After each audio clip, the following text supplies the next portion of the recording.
Oh, well, hello there, my Roxbury artists. Welcome to another edition of Remote Learning with Art Survivors. This is Molly, and apparently she'll be joining us for this lesson. My name's Mr. Martin. I'm your old art teacher when we used to have school together. Now, let's start with a wiggle moose.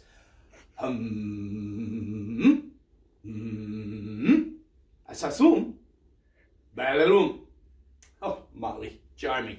Let me put her down and begin the lesson. Now, today's activity, we will be looking at sculptures by British artist Henry Moore. And if I step around Molly, you'll see three of his abstract forms here. They're not supposed to look like anything, but they might look like a turtle or a portal, or here even a laughing face looking that way. So, your job this week is to draw these with whatever you can find in these difficult times. Pencils, pens, large pieces of grocery bag paper, your journal paper, or printer paper, whatever you can get. I'm going to show you how to do this. We're going to look at the lines of the shapes and also the value, where there's dark, dark, darks or light, light, lights. And you're going to fill those in using your pencils and then pull them out using your erasers. So what you're going to do is pick a Henry Moore sculpture one at a time. You could do all three if you want. And you're going to start to draw it on your paper. And what you're going to do is sort of rough it out. And I'll do that on the whiteboard first, and then I'll show you on some of the paper how that's going to go. So let's say I'm going to do this turtle-looking sculpture, a little turtle head coming up and a portal in the middle. So what you do first is maybe say, okay, you need a round shape for that. You have a turtle head coming out the top. And what you're going to do next is sort of figure out where those lines curve and where they meet the ground plane. Maybe you have that triangular shaped portal in the middle and the top edge here where it gets much lighter. Okay? Then you're going to erase and go. The next thing you would do, whether you're using pencil or marker, is start to put in where your dark parts are. So it'll be a very dark sort of shadow up by the neck I could see here. That's the turtle's neck, and under the turtle's chin. And then you're going to really start to darken those up with your marker or your pen or pencil. And then I have this sort of a swoosh going this way over the portal. And it's good to make these sound effects when you do that. So it goes swoosh around that portal, and it comes underneath, and then a very heavy sort of block of dark on the base of the sculpture here. Now what you're going to do is come in and do those dark, dark, darks first with your pen, pencil, or marker, and start building them up. And I'm creating value or darkness, the shadow, by using the line of a marker and building those up in different ways, different directions. So I start to do that. Okay? If I was doing pencil, I would come back in and say, oh, it gets a little lighter here. I'm just going to erase that. I'd use an eraser instead of a finger. Okay? So what you're doing is trying to capture what that form looks like on your paper, and I'll show you what that looks like now. Molly's taking my seat, so I'll be on my feet for this. Okay. I'd like to start maybe with the grocery bag and encourage you to cut open a paper bag if you can, or use large paper for this, because a lot of the trick is going to be to look at these images on your computer screen or as printouts and make them large. If you can't do that, that's okay to complete the assignment on a small piece of journal paper or printer paper also.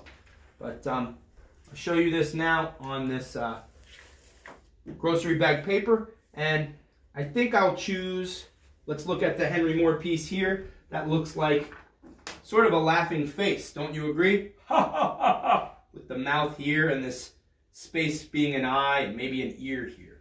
Okay? To do this, we're going to change the composition. That's another great art word. So what we're going to do is turn my bag paper or your printer paper the tall way, because this is a vertical composition. It's how it's shaped within the paper, okay?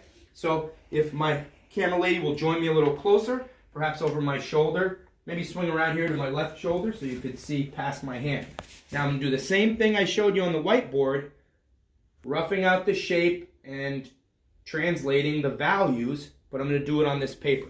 So if I look at this, I know it has a sort of a rounded top to it, and then it comes here to the ear squiggle, sort of like a big oval going this way, and then I see that that mouth, the laughing mouth is there.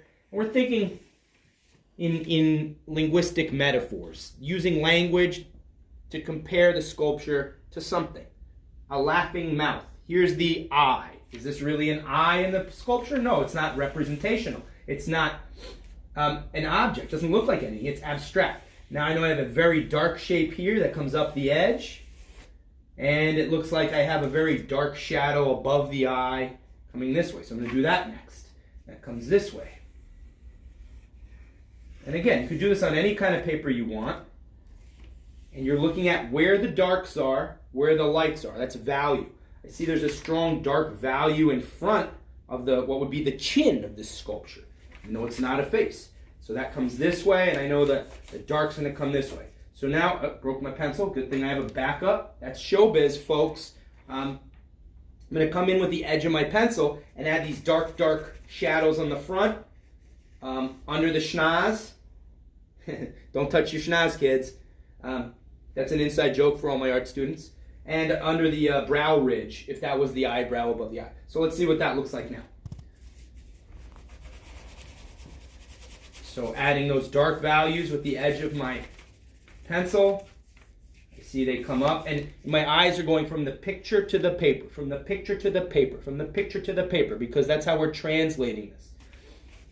This comes up this way. I have very dark underneath here, a little bit of schnoz coming out there. And this comes this way for this darkness. And again, like I said, that sort of eyebrow shadow up here.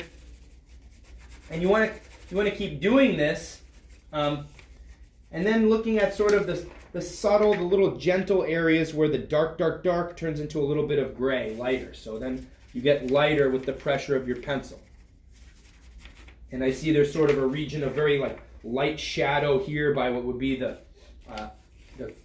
crux of the mouth, sort of. And this is very dark here, so I'll apply more pressure with my pencil. You're going to keep doing this, and I can't forget this little ear scoop. Kind of here. And a great trick for this is to squint your eyes. Actually, squint your eyes and look at the picture, and you'll be able to see really where the whites are, the lightest values, and the dark darks. And the name of the game is translating these shadows, these values, into your drawing. And what we're trying to go for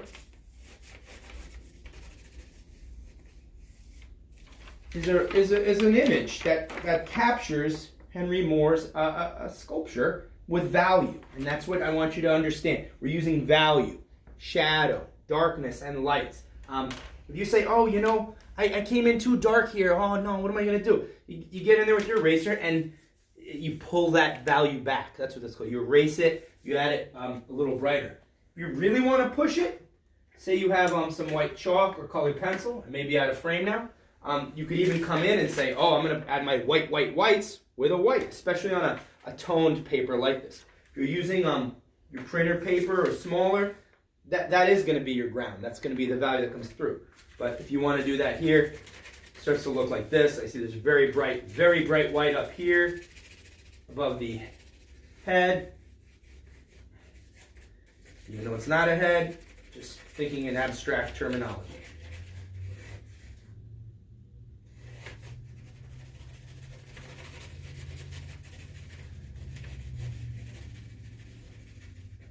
If you want to get into smudging or blending, it's your prerogative, but for now, just try to capture these abstract forms on what paper you can, with what materials you can.